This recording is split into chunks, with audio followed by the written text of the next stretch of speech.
Welcome to the Virginia is for Laughers podcast, brought to you by the funny Womax and Friends. If you're looking to get more out of your Shenandoah Valley experience, then this is the podcast for you. You'll meet interesting people, musicians, and comedians that perform here and find out more about what you can do and see. Whether you live here or plan to visit, listen to explore what makes our unique slice of heaven. Now here's your host, Don Davis Womack.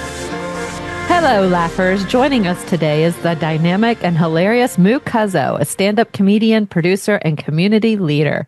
With a journey that began in hip-hop, Mu transitioned into comedy around 2017. Since then, he's been making waves in the regional comedy scene, curating multiple events like the Positive Vibes Only Festival, hosting open mic nights at venues such as Soul Rebel in Petersburg, Virginia, and the upcoming Time Travel Trivia Night he's doing with his wife, Paula G., a poet. Known for his authentic storytelling and commitment to uplifting others, Mu is set to headline at Massanutten Resort's new comedy club on May 24th. Welcome to the show, Mu. It's great to have you on today. Thank you for having me, and thank you for that wonderful intro. Yes, I'm so excited to have you on the show. You've done shows for us in the past here in the Shenandoah Valley, but this will be your first appearance at the new comedy club, and I can't wait for this. How about you? Yeah, well, we don't have no choice. We got to wait. That's what my mom used to tell me. If I can't wait, you ain't got no choice.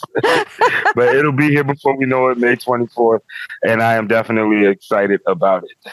Yeah, you're bringing some people. We're going to talk about that in a little bit, but we're going to get your background first. And before we do that, laughers, I wanted to say to you that we have some exciting news. You can grab a free audiobook from Audible just by hitting the link in the show notes. You can grab that so you can listen to somebody else besides me between episodes. And when you do that and you decide to sign up for Audible, actually get a little kickback that'll help this podcast grow, which we're really thankful for because we can't do anything we do without you and your support. So let's get into this interview today so you can meet today's wonderful guest.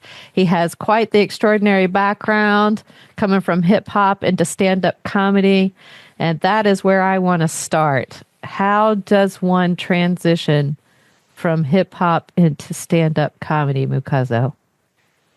Well, it's simple, Don. I was trying to be a rapper and I turned 40. And when you are trying to be a rapper and turn 40, you're automatically a stand-up comedian.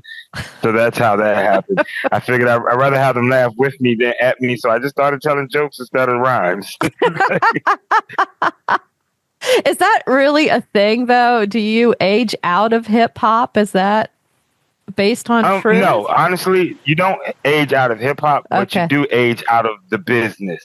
What does that mean? Some of the best lyrics will come from people with experience, but some of the best marketing plans are for young generations. The people who control music industry, they're not really looking at the sustainability of hip hop. They're looking at the next dollar they can make, and so it's a young man's game. So they want what's new, what's fresh, what's hip. And so it's hard. And then also when you talk about just as a business standpoint, investing in somebody, you're spending money and you want, in the music industry, you want a lot of money in return. And if you look at somebody that's older, you're like, how much longer are they going to be kind of hot? So it's kind of hard for executives to get behind a older rapper, if you will. It's not like comedy where you can be funny until you die. You know what I mean? Mm-hmm. With rap, you do have kind of a lifeline on how cool you are, pretty much. The older you get, it's just less cool it looks. When did you do the comedy then? Was this during a hip hop performance? When was your first stand-up quote unquote performance, would you say? It's funny. So it was at Wabi Sabi. It was actually maybe a year or two before I actually took comedy serious. It was an open mic I used to do, and I used to just rap, and they had the band that would play behind me. And I told the band, look, I'm going to do a couple jokes. And they're like, okay. And so they all left. They just got up and left. And I'm like, where y'all going? Because I did my couple jokes, and that was it. And the audience just looking at me like, now what? And I didn't have a band behind me. I'm like, so I was just nervously just kind of riffing. It was terrible. But that was my first attempt. Oh, it was definitely terrible. It was so cringy. And you probably would laugh at the situation, not necessarily the material. I do have it recorded. It's hilarious. Do you really? Oh, yes, I do. Yes, I do. But then the band eventually came back on stage, and I just started freestyling, and I, just ended it with some music because that's how it kind of masked the insecurity of the bomb that just happened. Do you ever go back and watch that now? They've been doing No. comedy 8 years. No, that was No, once. not at all. Once was enough. Yeah, no, that's enough. How did your comedy evolve after that? What was your next comedy performance? Did you go through open mics? A couple of years after that, and then I was talking to a cousin who said we need to come up with a business where we are getting where we don't have to spend a lot on raw goods. We want to work for ourselves, but we don't have any resources. Mm-hmm. And so he said, our brain is a resource. We can write jokes. Yeah. And that's the raw goods and material that we can refine, and we can sell tickets. And I was like, genius. He's like, you already do rap, but we can transition. And so, and Daryl Jones, I give him 100% credit because he's the one that told me we should do this. In fact, he was the one that was supposed to be the comedian. Like what I'm doing now, it's supposed to 100% be him. I had just organized it.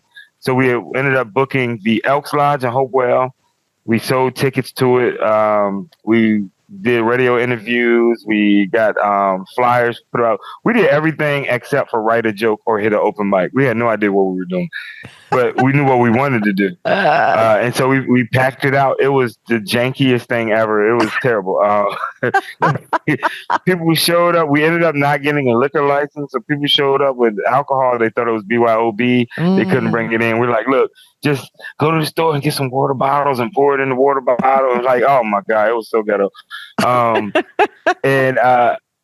we did it for about a year. So we sold enough tickets where it's like, all right, so we were funny, but it wasn't nothing like you would think. And so we ended up booking another venue, and we did it again a couple months later in Petersburg.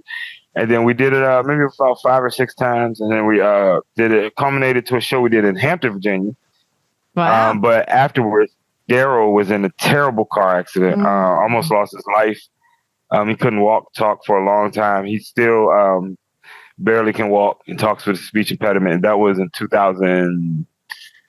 And so that kind of put a stop to everything. And so by 2018, I realized I'm going to have to be the comedian if I'm still doing this because he's gone. I was just hosting it. I was setting it up, hosting it. And I didn't know what I was doing. So somebody told me you got to go to open mics. And I'm from Petersburg, Virginia, where there is no comedy open mics. In Petersburg, a lot of times, if there's something you want to do, you got to be the one to start it. So, so that's my journey into kind of just producing comedy shows. But I eventually started going to Richmond, Virginia, to do the open mics. And so once I learned that that's how you get better, almost like going to the gym to get strong, and I learned that that's the formula is to go to open mics.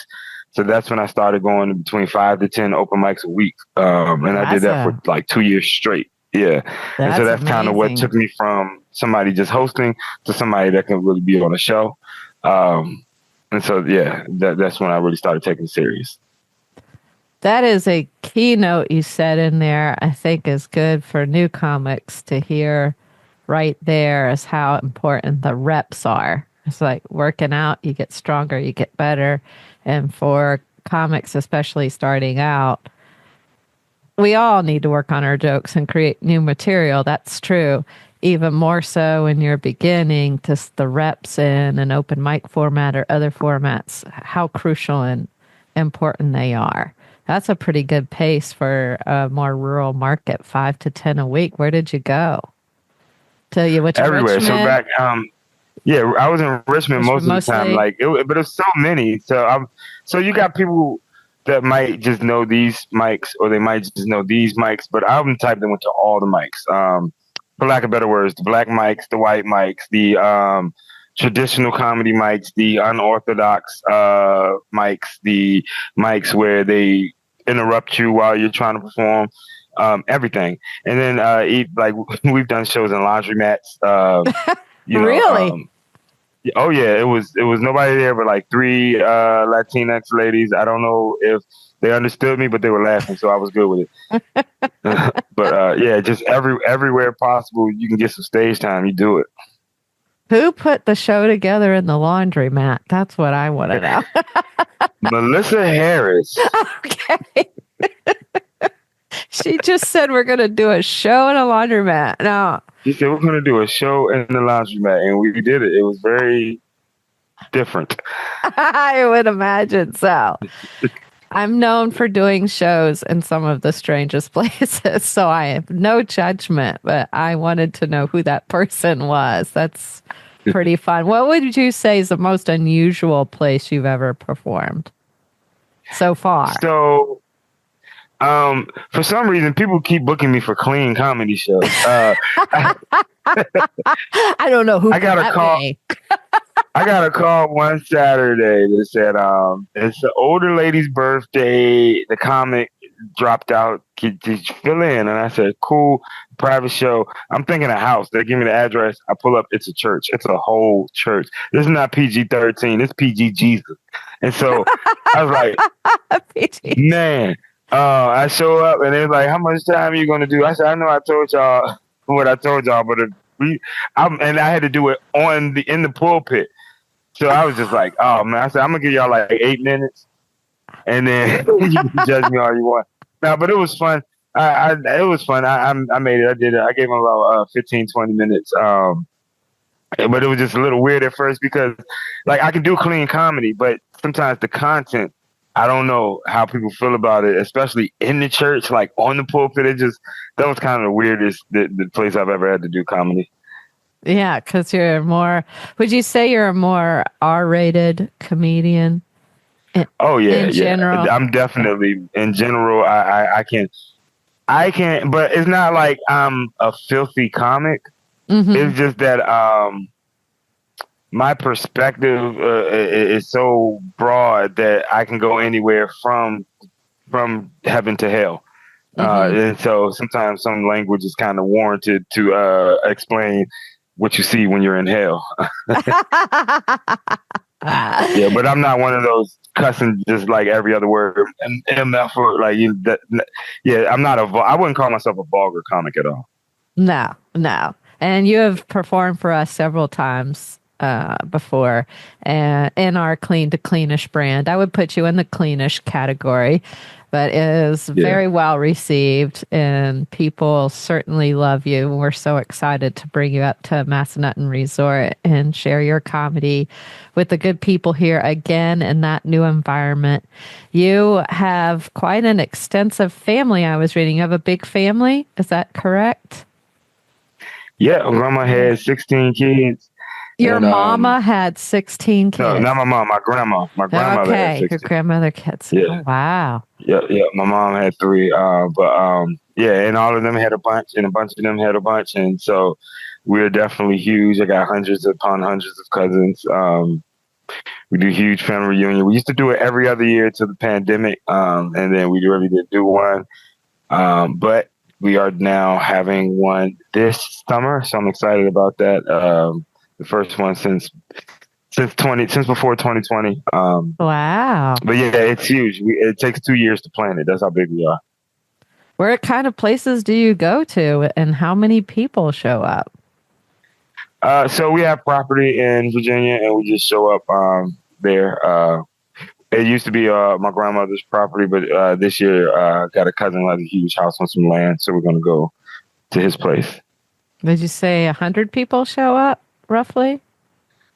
In a bad year, it was maybe about 100, but you'll see at least about 300 before the weekend is over. Yeah. Do you know every single one of them? Or every single one of them. Yes, I do. But I meet new ones. No, I meet new cousins all the time. Yeah. So every time it's always a new cousin. Like, hey, this is your cousin such and such. Like, oh, okay. All right, cool. That is crazy. What is that environment? Are you wild? Are you guys wild and loud and crazy? Here's one thing I said, man, one thing, like we're wild, yes, and we are very direct and to the point. but we've always so full of love. So my grandma, she always, every day she tells us like she prayed for every single one of us every morning, and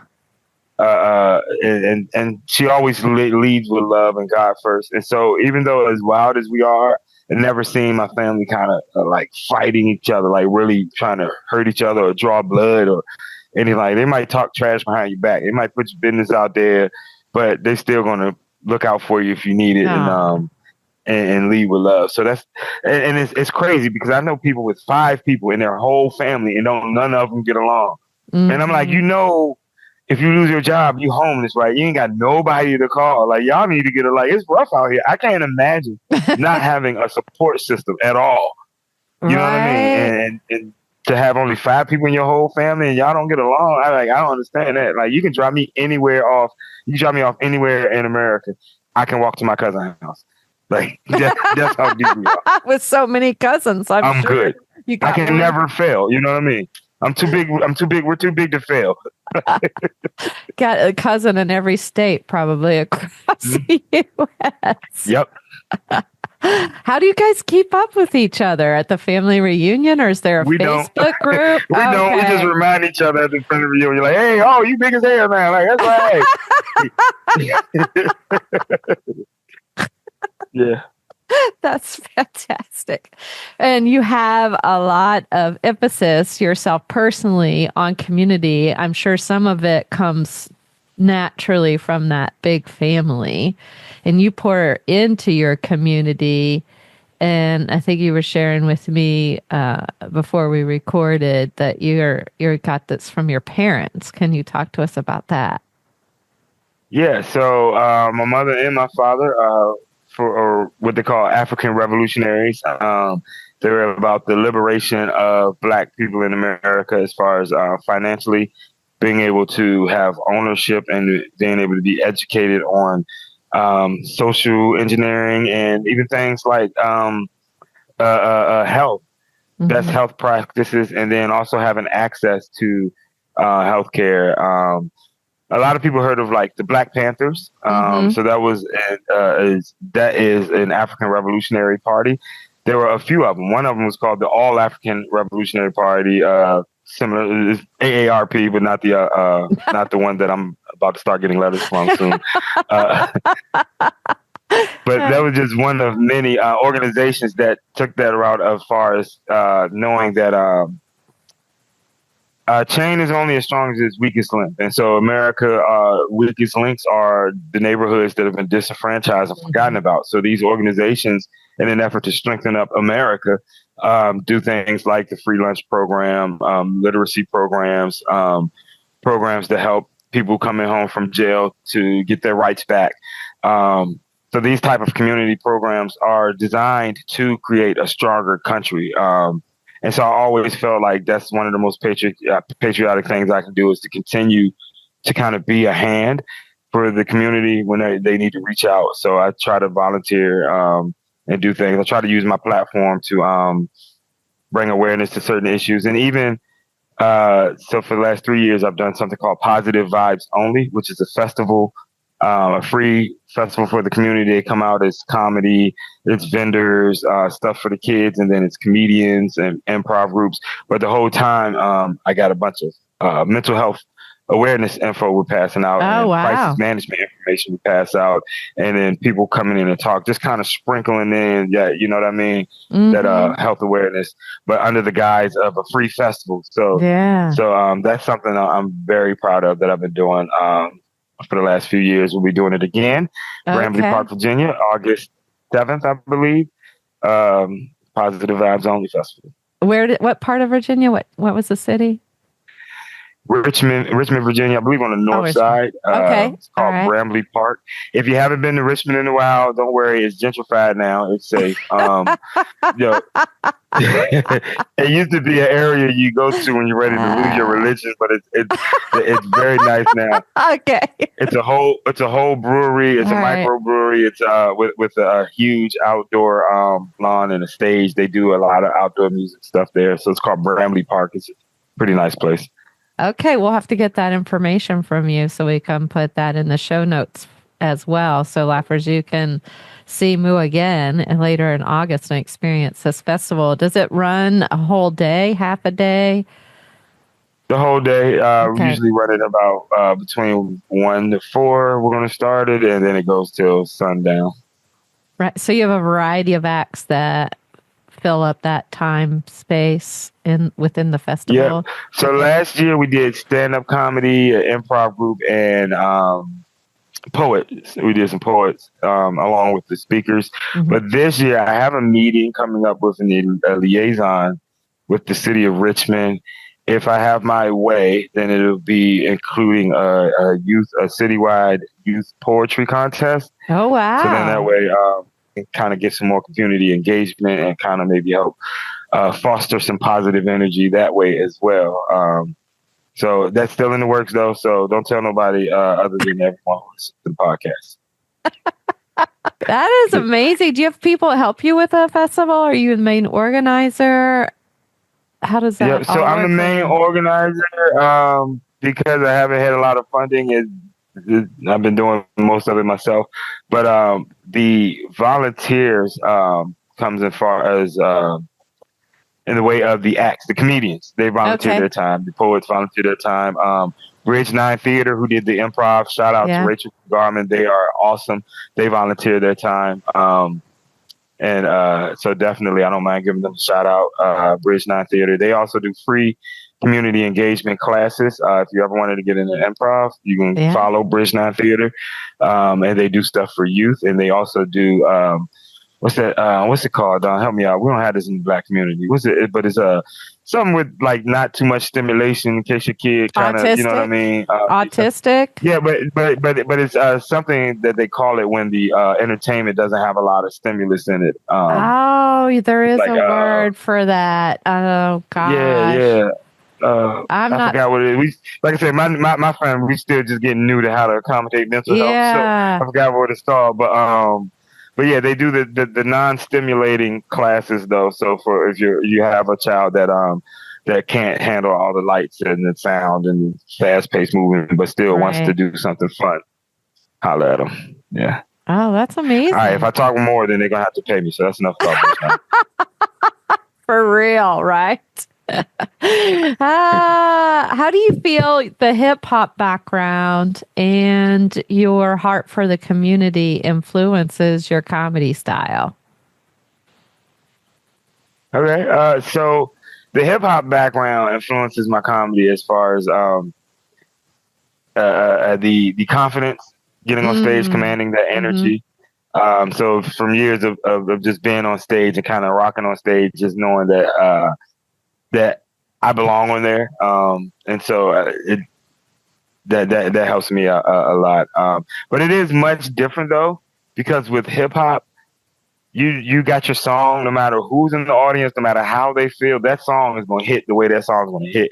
Period. With comedy, you put it out there, and then depending on who's in there and depending on how they feel, depends on how it hits.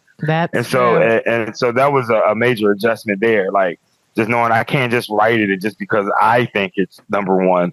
It's number one. Like, I got to present it to them, and they got to let me know if that's a number one joke. You know what I mean? Like, I can write a bar, and I know it's a bar, and I'm going to give it to you. But I can write a joke, I got to give it to you, and I got to wait for you to give me energy back to really know that I killed it. So that was definitely a huge difference there. But as far as my love for the community, I think me getting on stage doesn't really have much to do with my love for the community. That more has to do with just my love for performing.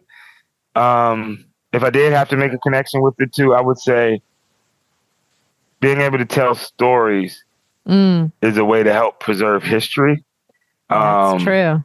And so that's a contribution that I don't take lightly. So I was fortunate enough to star in a play that just wrapped last weekend called Sunset Baby. And it was at the Virginia Rep Theater, Broad Street in Richmond. And it was a type of story that's not usually told on those type of stages.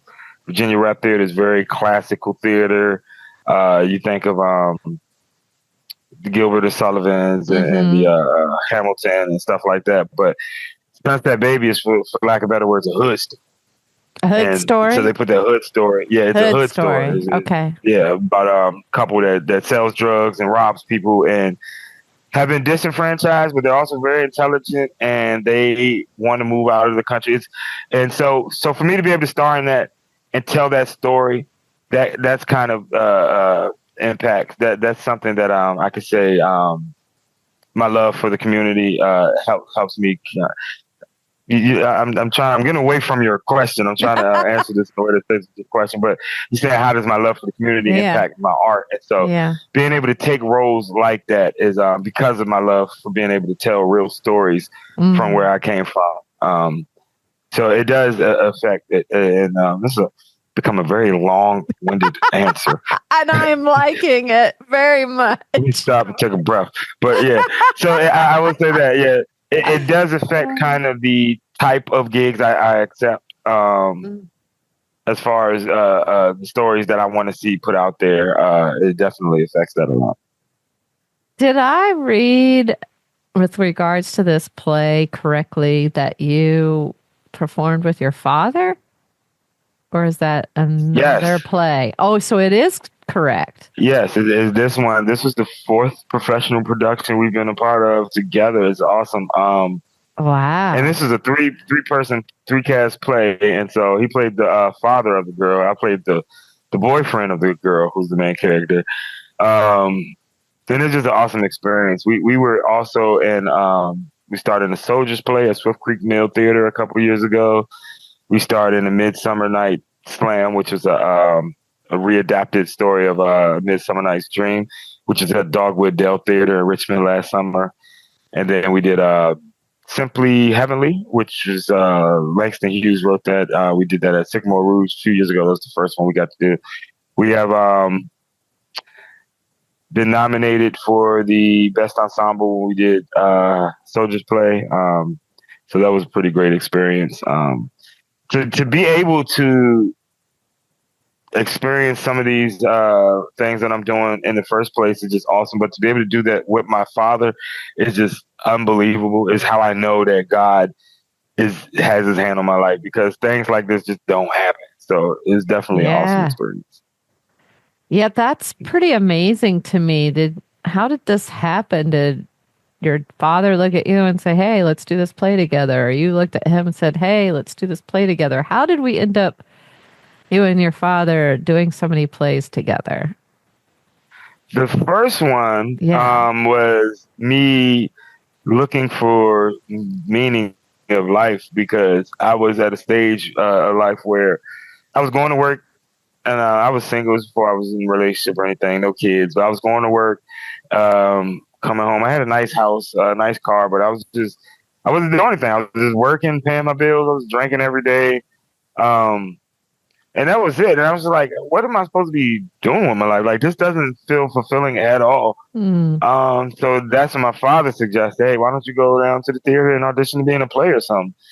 So I went and auditioned to be in a play, and he just happened to audition too. And we both got cast to be in it. So that was the first time.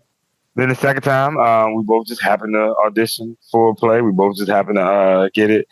The third time, my wife was casting, part of casting the one at the Dogwood Dale, and so I got some nepotism involved with that one. She was like, hey, we need someone to play this funny character, so they called me for that. But then they needed someone to play a poet, and my father's a poet, so okay.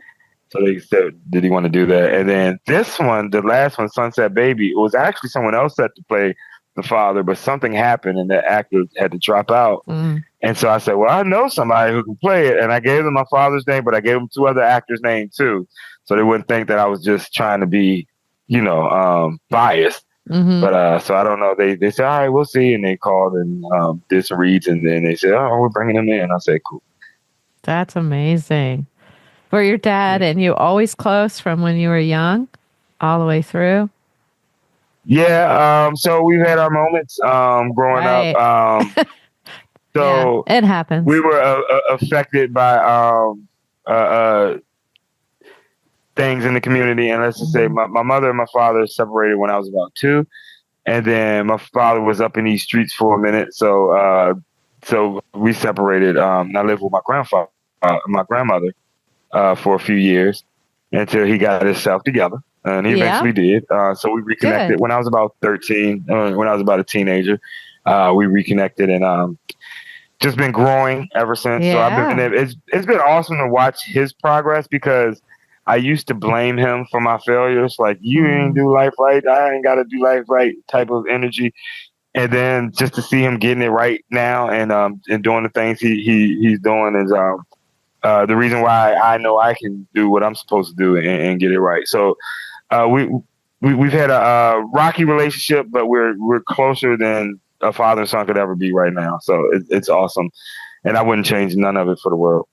That's amazing. That's a lie. I'll probably change a few things, but it sounds good. That's, you know what, we grow through the hardships, and now you get to experience a restorative relationship, a healing relationship, and you get to play with them on stage and tell stories, which is pretty incredible. Is he comedic also? Do you get it natural from him or your mother? He's humorous. I would call him humorous. Okay. Yes, he has a awesome sense of, like, growing up, we would just watch, like, he was the one I would watch Comedy Central with. He's the one that I would watch Seinfeld with. He's the one I would watch Martin with. He's the one that we laughed. He's the one that got the jokes that I got. And so we would laugh so hard at things. And other people would just be like, or we would just, like, look at each other. It's like, he's very, very humorous. He's not like a comedian, so he's not the one that has to tell the joke. You know what I mean? Yeah. But he gets the joke. He gets the humor every time. That's great. Does your mom have a sense of humor too? My mother's weird. Mine is too. I love her, but yeah. She's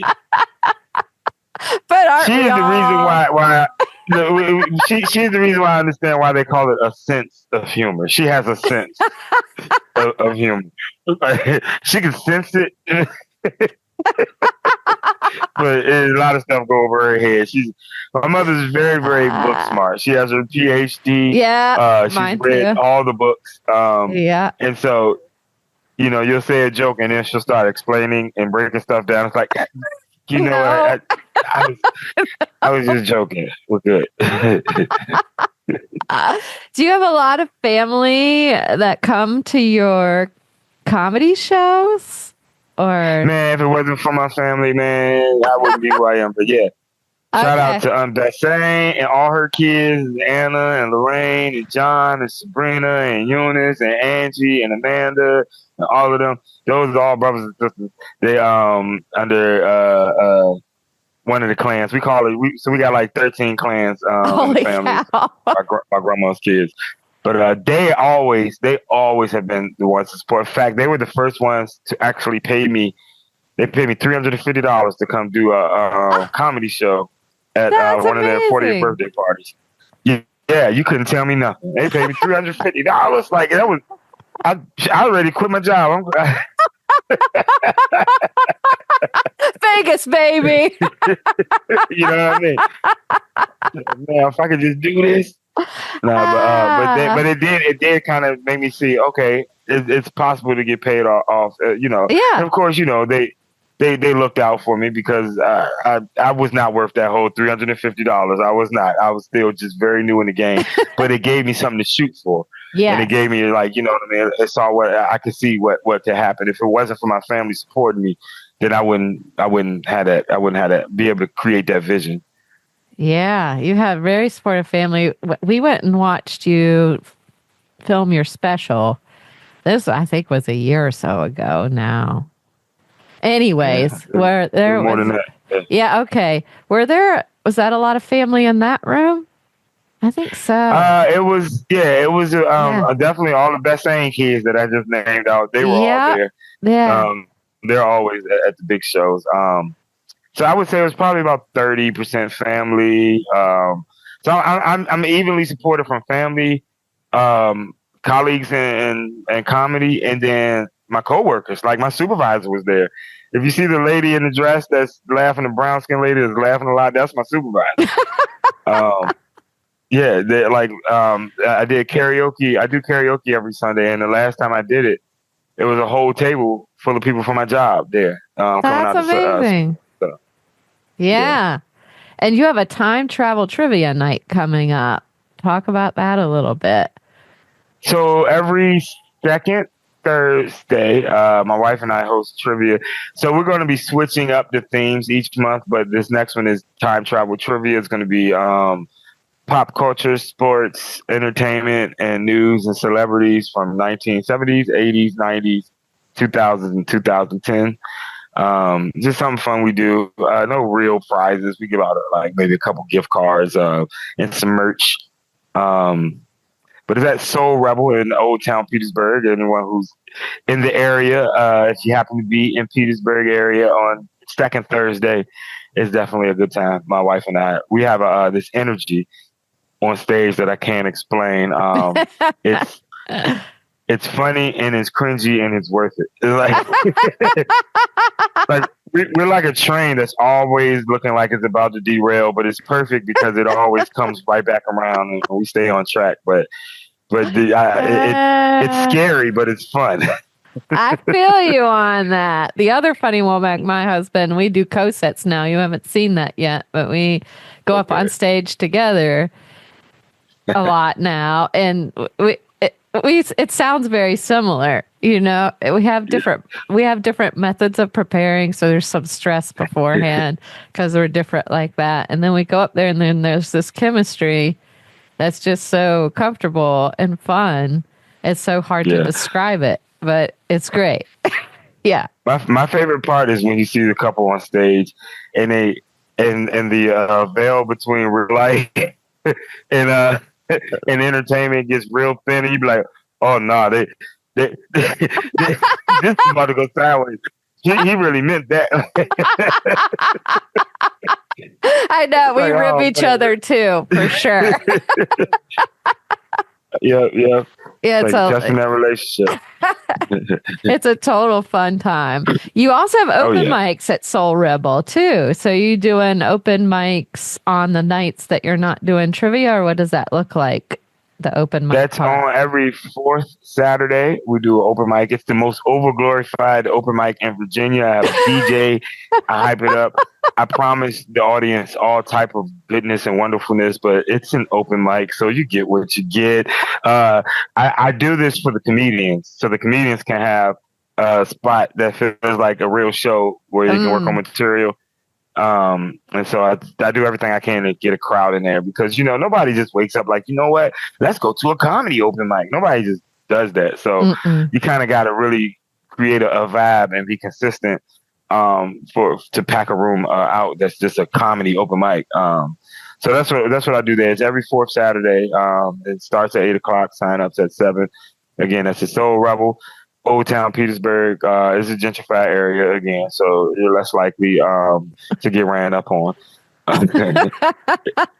You know, so I don't know what you heard about Petersburg, but there's a lot of rumors going on that Petersburg might not be safe sometimes. I'm glad we're clearing the air then, so the comics can go there.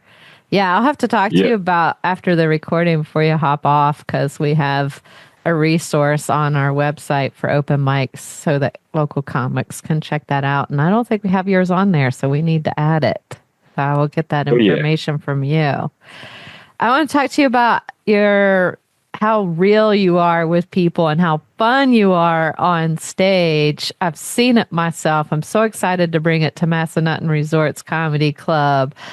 You just have this authenticity about you and the dynamics that you have just within yourself and the crowd. I would like for you to talk to me about your approach in your comedy style with this authenticity. Where does this come from? Maybe you love the storytelling. Where does it all come from? Honestly, it's just my personality. It's not even an approach. That's just who I am. I'm real to a fault. This is why I will never get promoted at my job. Like they don't trust that I'm going to always be in alignment because I'm going to say what I see. You know what I mean? And it works for me though as a comedian. Like Because even at my job, I went in and there was one supervisor there. I said, "Oh, I thought it was the other supervisor." And they said, "Oh, you don't want me here?" I said, "Oh, no, no, no, no, no, don't take it like that. I don't like either one of y'all."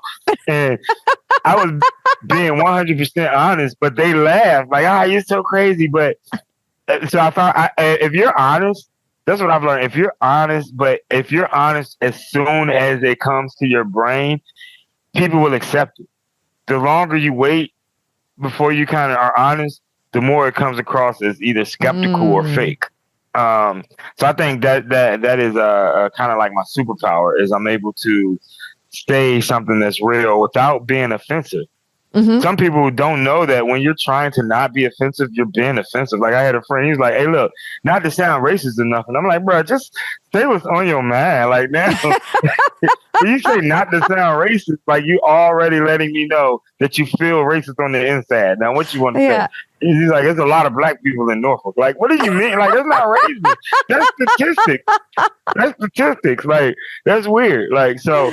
You know what I mean? But if he would have just been like, "There's a lot of black people in Norfolk," I'd have laughed. You know what I mean? Because right.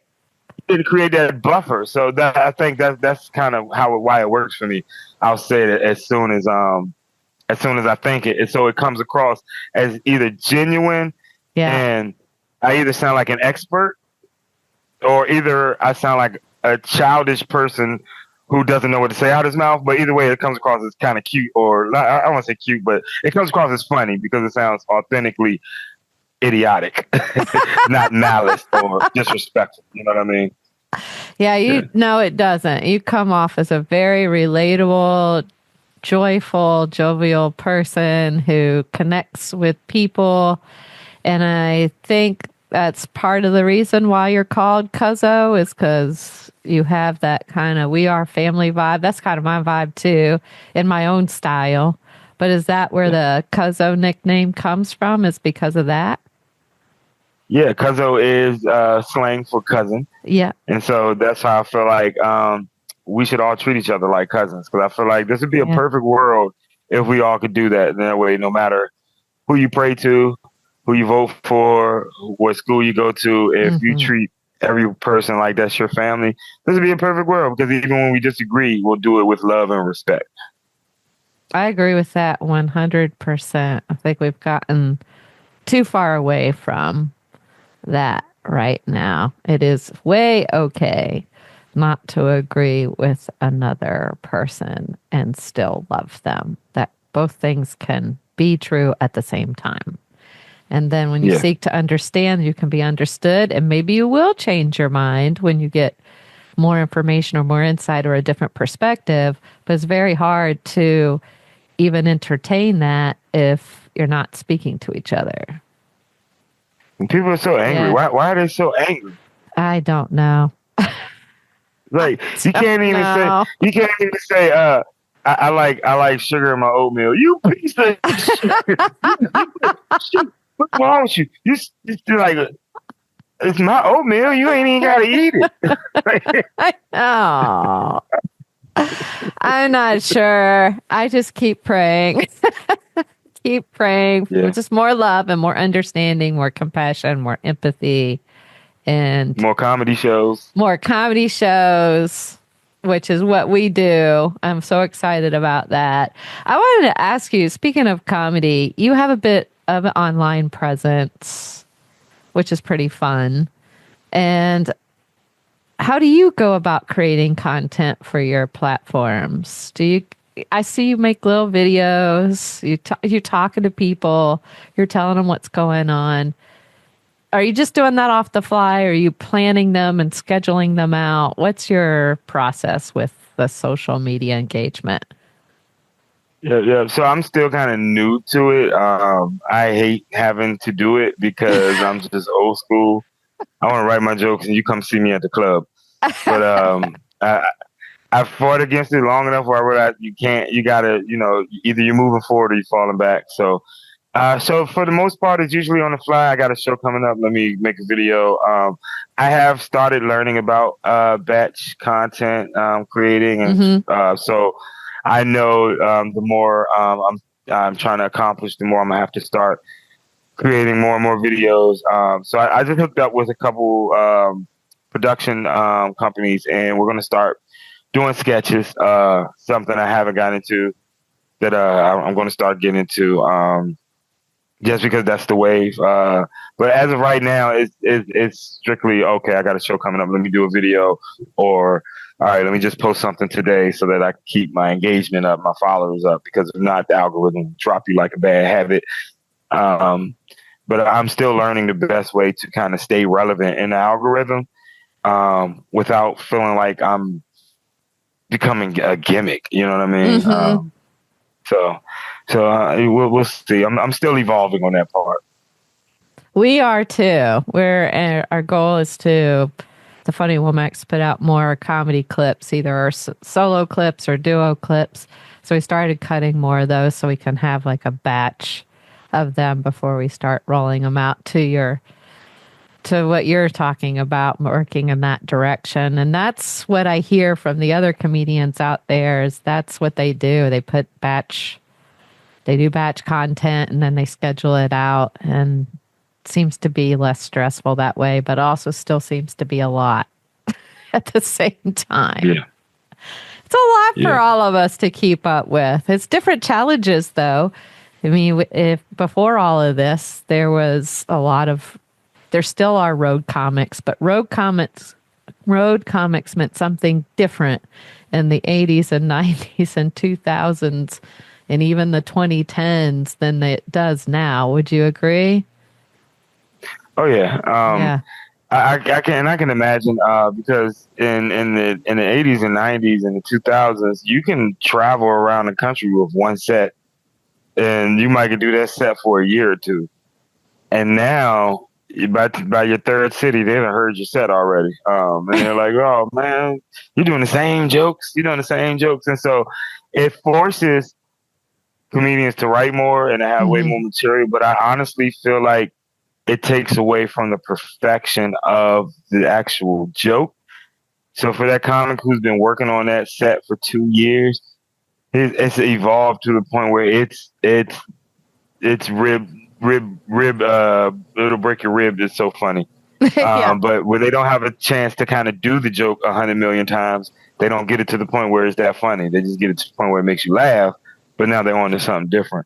So I think, I think the internet kind of hurt the game as far as the quality of comedy, but it is making it easier to navigate comedy. Yeah. What do you think about the approach of just putting crowd work clips out there, or primarily putting crowd work clips out there versus actual clips? It's a good strategy, in my opinion, because you don't have to give them your A material. So if you can have everything that you have online is crowd work, then you can go back to just doing that one set for a long period of time, or at least for your whole tour, and the stuff online. I mean, as long as they don't leak your set out there, which it is what it is. But then that way you have because people they want to know what they're getting into. They want to hear your comedy.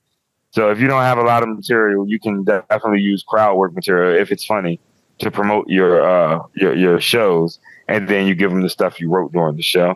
But only reason I don't rely on crowd work is because it's not always there. It's hit or miss. Like everybody's not going to have that magic that a Winston Hodges or a Matt Rife will have. Yeah. Like that's what they do. But it's hit or miss. You know what I mean? Like I did a show with Matt Rife at Sandman Comedy Club a couple years ago. Did you really?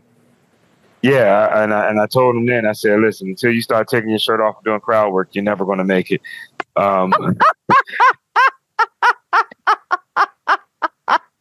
You're hilarious. And he said, oh, yeah, that's probably what I should do. Well, he told me he was insecure because he had to get some nipple reduction surgery. His nipples was too big, and he was very insecure about having big old nipples. And so it took him a while for him to kind of get out of that phase, and finally took his shirt off, and he blew up. So finally, he listened to you. Yeah. But did you really work with him at Sandman? Yep. It was the very first weekend Sandman Comedy Club opened. I hosted it. Matt Rife was the feature, and Finesse Mitchell was the headliner. He was the feature, and that was a couple of years ago. Yeah, but you could tell he was working on his, like, he was a pretty good feature. I didn't think he would get to where he got that quickly. Yeah. But he took his shirt off, and it happened. See, he listened to you. Yeah. That is crazy because I think that's right around the time that he did blow up around then. Because I want to say it was a couple of years ago when he blew up. Yep. That is pretty crazy. And he was the feature. Comedy is a wild ride. Isn't it? Don't you think? I feel it. Chris and I talk about, the other funny woman and I talk about this a lot. It really will stretch you like no other craft I've ever experienced. Do you agree with that statement? Or oh yeah, because it's so I spent the weekend hosting for Tracy Morgan last December. Oh, and that's it was surreal. A blessing. I bet. Yeah. And then had to go and be a telemarketer Monday morning. And so that's like one world opposite from the other world. Oh my. Man. Yeah, so it definitely stretches you, and so it's like I'm walking in the office like, y'all don't even know. I'm not supposed to be in here right now, but at the same time, it's weird because, like you said, it stretches you. And it really does. People looking at me like, "Oh my God, you're opening up for one of the top comedians in the world. You made it," and they don't even know a hosting gig is $50. So it's like, I'm saying, like, you made it. I'm like, no, I didn't. I need gas money to get home. I spent $50 on food. and so it's like, it definitely stretches you. You got to be able to be humble enough to accept a $50 role, and you got to be able to be kind of secure enough to let people know, like, no, I'm not there. It just looks like I'm there. I got work to do.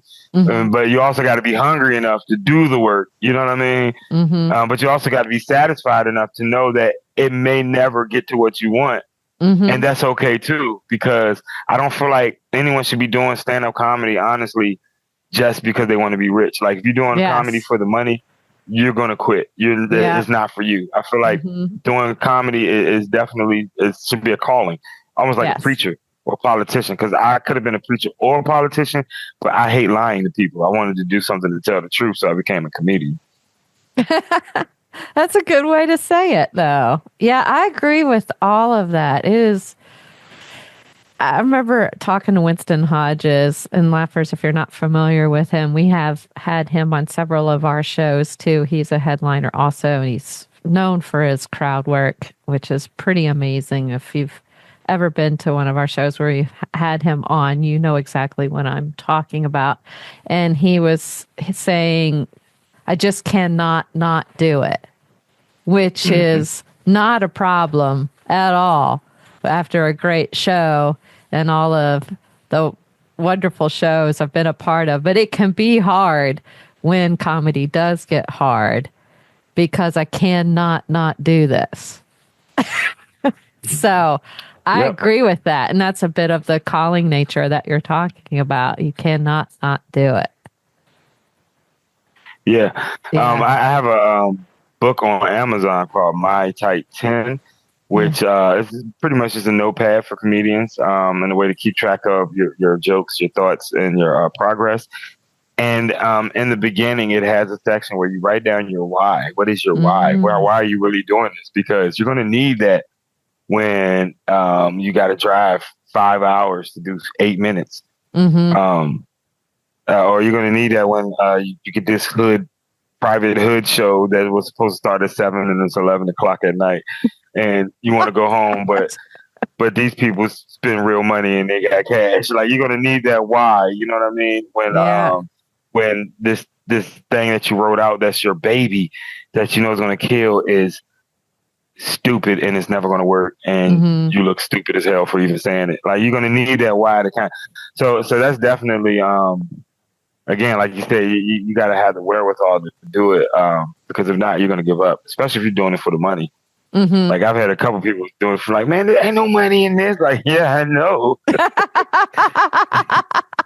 It's a bit of feast to famine. You can make really great money as you keep progressing. And certainly there's clean comedy work and corporate work. That's additional ways that people can make money as they're moving up. But definitely at first, it's more about getting stage time, whatever that looks like. And that's even more important than, I mean, you got to grow to a point where people want to pay you, right? Oh, yeah. And that's what that's what I know. If I can't guarantee a club, if you book me, at least 60 people are going to be in there, then I shouldn't be trying to tell them what they need to pay me. But at the same time, you got to know your value. So, like, and that's the conundrum with it. Because they say never turn down stage time, but I've also learned always know your value and never kind of dumb down your own value. So there's a fine line you got to walk there. And so I learned this because I learned a lot from Winston Hodges, honestly. But one thing I learned from him is do what you control. He's like, of course, I want to get paid off doing comedy. I can't control the me getting paid part, but I can control the me getting on stage. And if I just do whatever I can do to be on a stage every night, whether it's an open mic stage, no matter what kind of stage, just every night I'm on a stage, eventually the universe will make sense to pay me to do it. And so that's how I feel like it's whatever it is you want to do, even if it's not comedy. I don't know what your laughers are into, but whatever it is you're doing in life, just do it. Just keep doing it. Don't even worry about doing it right. Do it and then do it right. Do it a few times before you get it right. But at least that way, once you do it right, you got that experience. And that first time you did it, it's not the thing that's going to get presented, and you don't have to look like, you don't know what you're doing, because you got the experience of doing it and doing it and doing it and doing it right. And then when it comes down to anyone who's worked in corporate knows you do the job you want before they hire you for it. So as long as you're doing it, you're telling God, this is what I want. And then God will be like, all right. It's on God to be like, all right. Or either give you something else to do. You know what I mean? So that's a good word. It's laughers. In the intro, we said Mu uplifts you when he gets the opportunity to do so, and you just did that. Thank you for that. I appreciate that. I agree. Yeah, I'm gonna start my own church one day. You are? It's gonna be called the Universal Church of God's Awesome Energy. Oh, I love that. He is. This is a little non-traditional, little non-traditional. I ain't gonna get into it right now, but yeah, look out for it. My church coming soon. Okay, we'll look out for that church. I love that. In the meantime, you're coming to Massanutten and you're bringing people. I understand. How many people are we bringing? So I reserved about 10 rooms. Half of those were doubles, so I believe there are about 2, maybe 3 rooms left last time I checked. So somewhere between 7 to 15 people, depending on if they all sharing rooms. I was going to try to do a bus trip, but it wasn't enough people to actually do a bus. So we're just carpooling. Right. Yeah, I just put it out there on Facebook. Like, anybody want to go to Massanutten? And a few people say, yeah. I was like, oh, let me see if I can get some discount rooms. And so, the people at Massanutten were definitely gracious enough to work with me, and I'm grateful that they were able to do that. So, laughers, if y'all want a discount room, I got like 2 or 3 left. We got them for the low. Hit me up. May 24th if you want to stay overnight. But yeah, so I don't know. I just put stuff out there sometimes, and people be supporting. I'm like, wow, okay, let's do it then. Like, I just be putting it out there just to put it out there, and whatever happens, happens. I think that's great. Yeah, they have a group salesperson there and a team to work with laughers or anyone who wants to come to Massanutten Resort. I think that's phenomenal. And I'm so glad that you took advantage of that. I'm very excited about that.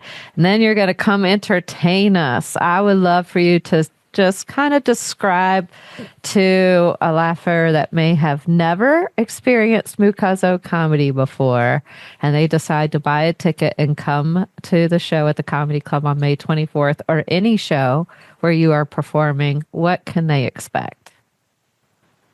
To laugh, first and foremost. Very important. Yes. Yes, you will laugh. What you will be laughing at may vary. It could be anything from fart jokes to my family. I even get philosophical from time to time. I talk a lot about my wife just because marriage is hilarious. It is. I've been married for 3 years and have not cheated on her yet, so that's an awesome thing. I talk about got a kid, he's 4 and I'm 44. I got a kid, I'm gonna say it again. He's 4, I'm 44. I don't know if they understand what that means. When he's 10, I'll be 50. I'm already tired. This is exhausting. I don't know what I was thinking. So I talk about that. And then I talk about some current events, some things I see. I usually, stay away from politics just because everything is so polarizing. I do bring it up just to kind of gauge where my audience is, so I can know how intelligent my jokes need to be. No, but here's the thing: I can make jokes like that and be ambiguous, and everybody thinks I'm talking about the other side. It's like I'm talking about all y'all idiots. No, but and so that's why I like to poke fun. I'll hold the mirror up to society, but it's a funhouse mirror, so it's showing you how dumb we look when we do certain things. And so that's kind of what I like to do, kind of show the fallacy of was that show Archie Bunker, and so he was like a funhouse mirror to kind of like America's like, this is how crazy you look when you say certain things. You know what I mean? So that's what I do. You know what I mean? Like this is how crazy we are as a society when we go out of our way to say I can't say they them. I got an uncle. I can't say they them. She looked like a girl. I'm gonna say she. I can't say they them. And I'm like, let me hold this front of house mirror.